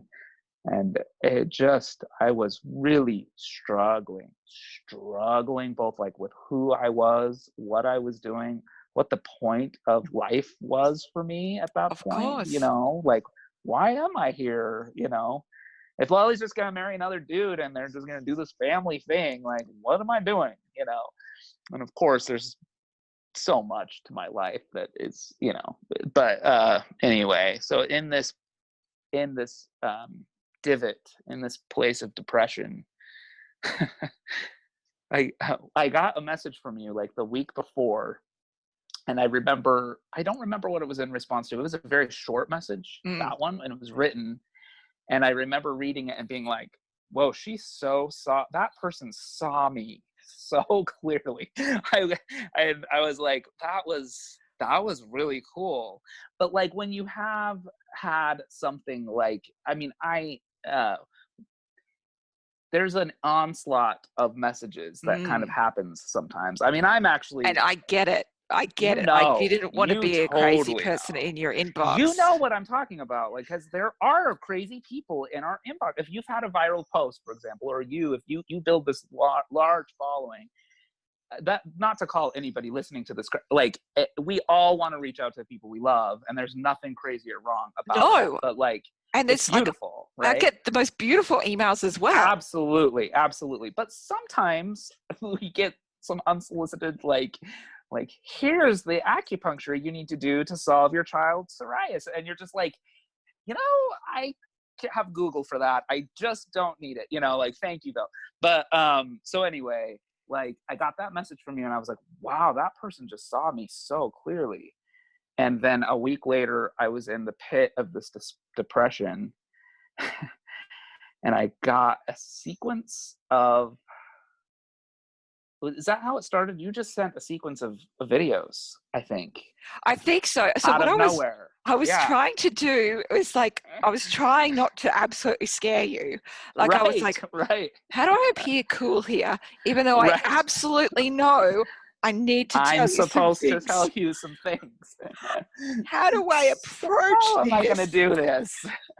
So that his weird meter doesn't go off and he's like, block, like, which I don't ever block people, but I understand that fear. So like, it was a sequence. She sent a sequence of Instagram messages that literally were just like a bomb. I'm talking to you. For some reason, my mind went to like, there's listeners, and I'm like, you're so cute. So you sent the sequence of Insta messages, and like the problem with Insta messages is they disappear. They do. Like, I was like listening, and it was just like absolutely like, I mean, it was what I needed to be hearing at the time. It was like, she had gotten some information about purpose, about what my purpose was, and just the universe was communicating this absolutely critical information to me, of course, because that's how the universe does things, especially when people like you are like listening to the universe and able to follow. So it's like perfect timing. And I finished hearing all of this stuff and was just like, what just happened to me? I was bathed in light from this random person who just sent a bunch of messages. Like, who is this? So I was also depressed though, and like introvert depressed. Like, when I get depressed, I can't respond sufficiently, even when I love whatever it is. And so like, I think maybe I sent a video and I can't remember, but I just remember that somehow I responded finally. I think maybe I sent a video response that was like, thank you so much. That meant a really lot. And then I think maybe there was like that was when, is that when you sent the email? Well, I said to you, look, there is more. If you want to know more, give me your email address, because there's a lot more to give to you, like, babes. There's more where that came from. And yeah, so then you sent the email equipped with the intro of like, I am not here to sell you essential oils. Please keep reading. And I was like, thank you. You actually are saying a very helpful thing at the beginning. And no offense to anybody that does essential oils. Hey, dude, I actually do them, right? Yeah. I do, right? Yeah. So maybe that's not what you said. Maybe no, I absolutely would have said something like that. I'm like, I'm not here to sell you anything. Yeah. I'm not interested. I am not trying to sell you anything. And I'm like, okay. Because like, when you're getting messaging from people out there, you just don't know. Oh, you've got no clue what their energy is, right? Yeah. And it's like helpful to kind of be like, oh, this is someone that they are trying to give a gift, and they're literally giving a gift. There's no like other part to it. Yeah, I wanted to set some clear boundaries and parameters. Yes, it's like, Josh, that's exactly it. I get it. I'm a total stranger to you. I want you to know I don't need anything from you. And if this resonates with you, great. I feel like I just need to turn up and share my part of what I can with you, because I'm getting very strong messages. I don't get them all the time. but right. I'm going to give them to you, and here's what they say below. Take what you will. Totally. And so what I said to Josh, and I can barely remember it because it just comes through me. It's kind of like a big channeling thing. But I just had a very clear message to tell Josh, like, your story is sacred, and that what you are doing right now by being who you are and sharing that process as well with the world, you and Lolly both are a messenger of love and light and compassion. Because what Josh and Lolly share with the world is that this complete and deep acceptance of yourself and of each other. And, you know, you and Lolly are still the dearest of dear friends who want only for the best for each other. That's And right. there's very few people that can have that experience of divorce, and it's not the divorce story that's told. That's right. And you've reformed your marriage into a right relationship with yourself and each other and with God. And that's right. even though Mormonism has given you so many gifts, it's not the only path to God. It's just a filter between you and God, you know? That's exactly it. And you can have your deep relationship with God and know the deepest truth of their love for you and how perfect you are and how you were born absolutely divine and perfect and whole. And you don't have to take on all the rest of the dross, because so much of like every religion, I think, it's always whoever writes it down, it's got the mark of the maker on it. That's right. And so it filters through them, and none of us are perfect dictationists for God. That's it. That's exactly right. And we can only take like writings and other people's advice with a fucking grain of salt. Yeah. But we can return to that love between us and spirit. That's absolutely it. Yeah, that is actually that is a lot of the crux of you were able to remember quite a lot of it. It was a very tender message. It was very specific, and there were details in it that were well, one of them was you had a little moment where you talked about my name, which is Joshua, and you were, you know, you said it, well, they said the gods, or those who are the universe, or that which was speaking through you, said something about there being a hint in my name as Joshua, and it kind of talked about what that hint was, and then that hit home very strongly, because before I was born, my dad, who also sometimes is in tune, he got that very same message, and that's why that before he even knew my gender, because this is pre ultrasounds.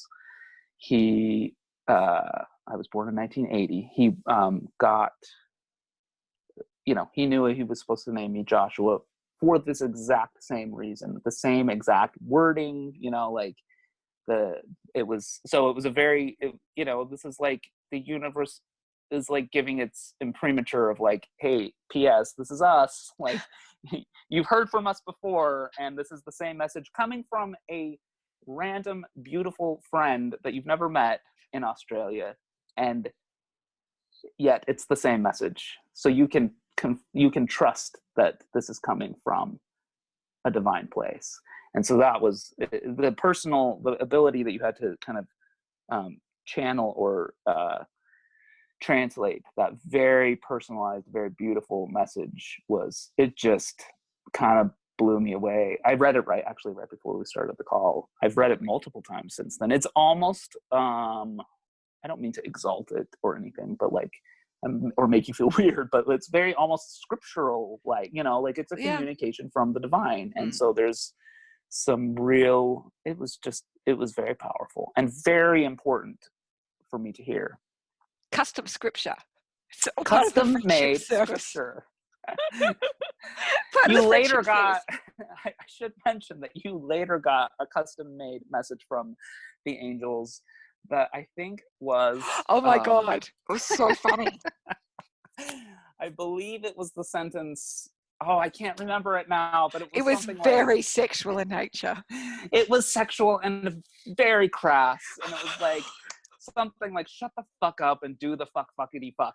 I can't remember what it was though, but it was like one sentence, and I was like, oh, these angels that's were right. having a moment. And That's right. it was the necessary message. It was just like beautiful. I know the one. Instead of me being like, now hit that ass up. No, it was like, you were like, should I write a book about this? Should I? I don't know. Where am I going? Right. And I was just like, shut the fuck up and write your book, Josh Weed. Get it done. Yeah. Here's a message from an angel. Sit the fuck down and write. Get it? Did you get that? Like, get it good. So how is your, like, true. Yeah, how's your book going? So the book is good. I have an agent who is looking at it. This is not the first time this has happened to me, so I'm like not getting too excited. I actually haven't heard back from her for a minute. I'm very open to however this book needs to arrive. Yeah. And so I'm excited by it, don't get me wrong. And it's an agent that I really like. And so if it so happens that she responds and wants to rep it, that would be awesome. I also have a friend who is an editor in one of the big houses she's, as a favor, not in a professional way, I was just like, can you just take a look at this thing and like, you know, if I need to punch it up in some way or whatever, like let me LMK, right? Let me know. And so she, just because of the pandemic, actually, she's like, well, you know, I'm not in the office, so feel free. This might be the best time ever to have you send that over. So she's being willing to take a look at it. And I think from there, I'm probably going to, you know, if it does kind of materialize in a traditional publishing way, that would be great, and that'd be fine. And I would a part of me would really love that, right? Yeah. But if I'm getting to the point now where if that does not take place in a way that seems very clear and very fluid and confluent, I may just publish this thing myself. Fuck yeah. I just need to get it out there and do it, you know? Big time. And I mean, it's going to be such a healing balm for so many people. And also publishers, like if you want to go down that route, publishers can pick it up afterwards after it's self-published. They do it with a lot of books now. That's right. That's right. And so you can have your cake and you can eat that motherfucker. Eat it too. That's right. Delish. I love that cake. That's right. So that might be where I go with it at that point. That's Sorry, awesome. Go ahead. Oh no, and I was just going to say that if you what's your YouTube channel called as well for people to check that out? Super good question that I don't know the answer Hang on, let me look for you, Dal. Let me look for you. Sure. Yeah, like that's the joy. There's this YouTube sequence that we've published that was. Oh, it's just called Josh and Lolly. Okay, Josh and Lolly. Yeah, but you can also also just look Josh Weed on YouTube. Oh yeah, right. And I think it's linked in my blog too. So if you go to my blog, there's a thing that links to it. joshweed.com. That's right. And those are interesting. It was done by someone else. It was done by a production company. So I have misgivings, but also if you just want to see some real shit, like of us just being us, like that is there, but it's cut in a certain way that I'm like, they kind of like made it look like more like I don't know. It looks like a more traditional divorce, and it's like, no, the whole fucking point here is we're doing a different thing than that. Right. I see. But other people can splice things however they splice them. So, so just like caveat before you watch that, it might look like a little bit of a different thing, but it's still us, and we're still being authentic, and you see us fighting, talking, and getting real and stuff. So the reason being is there was some TV interest. I don't know if there still is about possibly doing a reality show on Josh and Lolly and their unconventional way of life. And basically they've recorded the whole way through that conversation like that we've just had from kind of like divorce-ish times, and they've recorded those awful and difficult conversations and Lolly meeting Carlos for the first time, and it's fucking riveting, truth be told. Okay, good. I'm glad to hear that feedback. Okay, good. Plus, Go watch it then. It's riveting. yeah, Carlos is a dead set hottie, so like you've also got that Oh, going for he's you. so beautiful. I love him.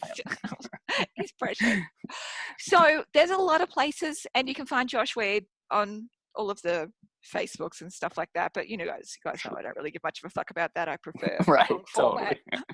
totally. Long format. Is there anywhere else that people should find you, or that's kind of the sum of the summation? That's the sum of it. I'm starting to write my blog more again. Yay! So That makes I would me love so to happy. have a full blog resurgence where people start writing blogs again, because I love blogs, but it's no longer in. But let's restart this thing. Blogs are back. I know, and I just don't get, like, on social media, I don't feel like I know people more deeply. That's right. Exactly. It's much but more I knew superficial. people so more deeply when I read their blogs, and they were blogging all the intimate. time. Yeah. It is intimate and vulnerable and so precious. Our stories are precious. That's right. I fully agree. Yeah. So you and me, we're still blogging it, and bringing it back, it's beautiful. Babes. Bringing That's it back. Right. So, guys, I wanted to share Josh with you because he is an absolute treasure, and I believe he has such a big and beautiful message to share with us about self-acceptance and self-love, and also doing relationships in a different way. Like the love that you and Lolly have with each other is profound. And teaches me how to be in a better marriage with my husband, That's beautiful. That's beautiful. Yeah. The way you guys love each other and want the best for each other, communicate so impeccably. It's beautiful. Yeah. So, Josh, in finishing up, is there any message that you want to share with people right now? Anything, like, especially if people are struggling or whatever it is that wants to come through you, we open up with big, wide open arms. Yeah. Well, the first thing is I want to say how much I love you, and you're just such a treasure, truly, truly a treasure of a human being. And you've been such a blessing in my life, and I'm sure you're such a blessing in the life of your listeners. But the other thing that I just want to say to anybody who finds themselves in a situation where